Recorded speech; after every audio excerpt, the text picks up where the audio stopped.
안녕하세요, 속보입니다. 자, 오늘은 엔캐리 청산 우려가 다시 부각되고 있어서 이와 관련된 팩트 체크를 좀 해보는 시간을 갖도록 하겠습니다. 물론 엔캐리 문제가 돼서 다시 부각돼서 지난 8월처럼 또다시 심각한 위기를 만들 수도 있지만 팩트는 좀 정리하고 가자. 넌 지나친 그냥 근거도 없이 지나치게 8월 달에 봤지 너 이번에 더 큰 거 온다 막 이런 식의 이제 접근은 좀 지양해야 되지 않을까라는 생각이 들어서 오늘은 팩트 체크 중심으로 좀 말씀을 드려보도록 할게요. 실제로 엔화가 강세가 됐습니다. 그러니까 150엔 이하로 지금 최근에 내려온 상황이고요. 이게 어느 정도 수준이냐면은 155까지 올라갔다가 다시 지금 내려오고 있는 상황이라는 것을 알 수 있죠. 그래서 엔화 강세 쪽으로 다시 또 가고 있는데 잠깐만 8월 달에 했던 거랑 별반 차이가 없는데 뭐 140까지 갈 수도 있을 것 같은데 이거 또 그때 가면은 또 난리 나는 거 아니야? 이런 생각들을 이제 하시는 분들이 많은데 내용을 점검해 드리도록 하겠습니다. 우선 왜 이런 일이 일어났냐라고 보면은 엔화가 강세가 된 이유는요. 일단 일본의 물가 지수가 예상보다 높게 나왔기 때문입니다. 예상은 한 2.0 정도 나올 줄 알았는데 2.2가 나와버렸어요. 그래서 쌀 가격 상승이 주요 원인이라고 하는데 이게 일시적인 건지 어쩐 건지 좀 봐야 되겠죠. 그래서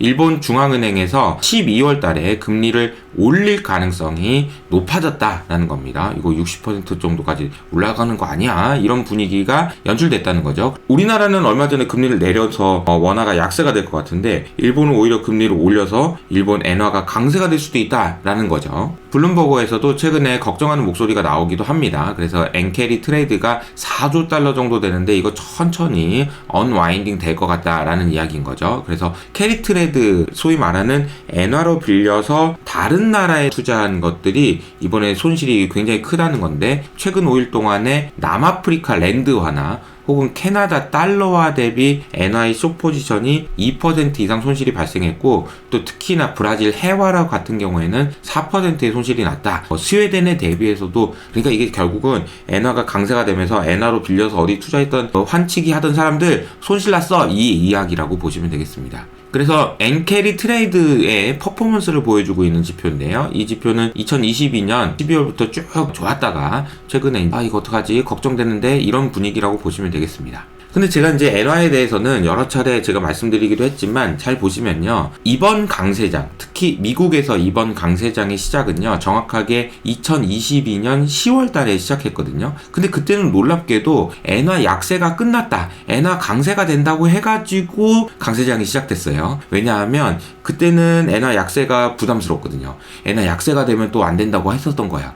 근데 엔화 강세가 되니까 증시 상승이 시작됐거든요. 근데 이번엔 또 엔화 강세가 돼서 하락장이 시작한다고? 이건 뭔가 말이 안 맞지 않나요? 그래서 이게 사실은 환율을 가지고 우리가 무슨 뭐 어떻게 된다, 저떻게 된다 라는 전망은 사실 그렇게 크게 맞는 경우가 없습니다. 이게 도대체 얼마나 무서운 건데 그 난리냐라고 생각해 보면은 일단은 제가 말씀드린 대로 여러 가지 우려가 있는 것은 사실이고 이번에 만약에 12월 달에 BOJ에서 금리 인상을 한다면 걱정되는 건 사실입니다. 영향이 있긴 있을 거예요. 근데 팩트를 체크해 보자는 거죠. 지난 8월 달을 먼저 생각해 봐야 되는데 지난 8월 달에 제가 올려드렸던 영상 기억나시나요? 엔캐리 청산 사태가 끝난 것인지 아니면 새로운 시작인지를 놓고 제가 설명드렸던 내용이 뭐였냐면은 그때 밀레니엄 펀드가 청산됐어요 라고 얘기하면서 야, 이 펀드 제가 알기로 굉장히 리스크 관리 잘하는 데인데 거기가 청산됐다고? 야, 그러면 이거 엄청나게 큰 이펙트가 있었고 그 뒤로는 좀 잠잠하겠다라고 했는데 실제로 좀 잠잠해지는 효과가 있었죠. 그런데 엔캐리 트레이드 현황을 정확하게 하기 위해서는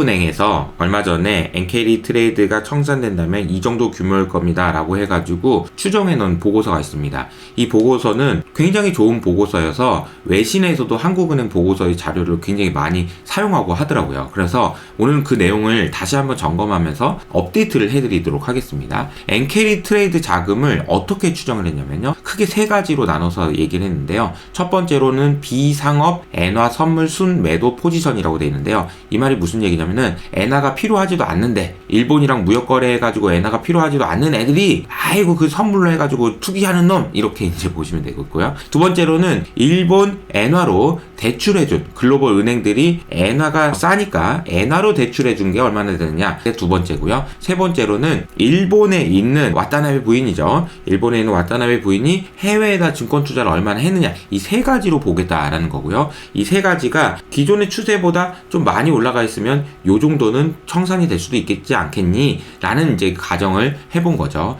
첫 번째로 비상업 엔화 선물 순매도, 이거는 뭐냐면 아까 이제 투기하는 거 헤지펀드들이라고 생각하시면 되는데요. 이거는 특징이 있습니다. 엄청 빨라요. 왔다 갔다 한다는 거죠. 그래서 이 그림을 보시면 당시에 엔캐리 트레이드가 와 이게 지금 엔화 약세 가자 그러면서 가자고 그러면서 이제 이쪽으로 엄청 많이 가 있다라는 걸 알 수 있죠. 그리고 엔화 강세가 되는 구간에서 이 포지션들이 순식간에 플러스로 청산이 돼버리면서 완전히 아까 지금 밀레니엄 펀드 얘기했죠. 청산돼 버리면서 나타났던 것이 8월달에 그 급락장이었다라고 볼 수 있다는 거죠. 그리고 나서 그 뒤로 어떻게 됐는지 보시면요. 한마디로 표현하면 정신이 없는 상황이다. 엔화 약세 가자 그랬다가 아닌가? 엔화 강세 가자 그랬다가 아닌가? 엔화 약세? 아니 뭐지? 이런 분위기라고 보시면 됩니다. 그럼 지금 엔화 약세에 대한 포지션이 굉장히 많으면 엔화 강세로 갈 때 또 난리가 날 거 아닙니까? 근데 그 포지션은 지난 7월, 8월 당시에 4분의 1 수준밖에 안 됩니다. 그러니까 이게 임팩트가 있다고 보긴 좀 어렵다는 거죠. 심각성은 4분의 1 수준이다는 겁니다. 두 번째로는 엔화 대출입니다.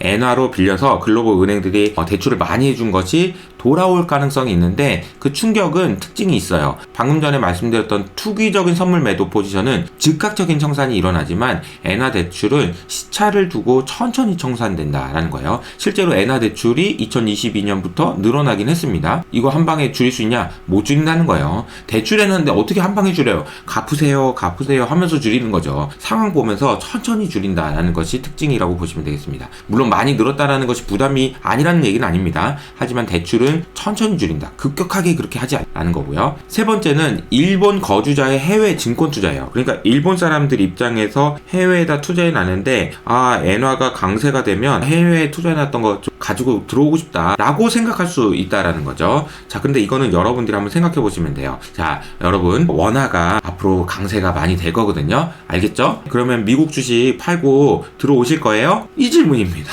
일본 사람들도 마찬가지인 거예요. 일본 사람들도 그동안 해외에다가 주식과 채권을 엄청나게 많이 사놨거든요. 자, 그래서 뭐 수익이 나기도 하고 어떻게 하기도 하고 그랬어요. 근데 이거 엔화가 강세가 됐으니까 다 팔고 들어와 라고 하면은 어떻게 될까요? 이거 팔면 가격을 빠지면서 팔아야 될 텐데 팔 거예요? 그리고 지금 엔화로 가져가면 그거 좋은 거야? 잘 생각해봐요. 이런 생각을 할 수 있지 않겠어요? 물론 여기도 더 늘어나지 않거나 좀 줄어들 수는 있겠지만 그것을 자기 발등을 찍어가면서 아이고 내 발등 찍어라 그냥 그러면서 막 팔고 들어오겠냐는 거죠. 그렇지 않다는 겁니다. 지난 7월 8월 달에 그 난리가 났을 때도 일본 사람들이 오히려 해외에 있는 자금들을 가지고 들어오는 것이 아니고 오히려 해외로 나갔다라는 보도들도 있거든요. 그러니까 지금 해외에다 투자해놨던 자금들 여러분이 생각해보세요. 서학개미 미국 주식 투자해서 향후에 미국에 대한 전망 그리고 달러에 대한 전망을 보고 생각했는데 들어오라고? 한국은행에서 금리 올리니까 들어오라고? 좀 고민되지 않으세요? 자, 이런 내용들을 종합해서 보면 전체 엔캐리 트레이드 자금은 약 3.4조 달러 정도 됩니다. 3.4조 달러요. 엄청 큰 규모죠. 그런데 이 중에서 청산 가능성이 높은 자금은 그러니까 정상 궤도를 벗어난 정도의 수준을 보면 0.2조 달러라는 거죠. 0.2조 달러면은 작은 규모는 아닙니다. 분명히. 하지만 우리가 막 무서워서 벌벌벌 떨 정도는 아니다라는 거죠. 그래서 한국은행이 추정한 규모에 따르면은 3.4조 달러 총 규모 중에서 한 0.2조 달러 정도만 청산 가능하지 않겠냐 이런 거고 그 중에 해외 증권 투자가 1280억 달러고요. 글로벌 은행들의 엔화 대출이 866인데 이건 좀 천천히 진행될 거다. 그러니까 이게 이제 빠져나갈 수 있는 우려가 있지만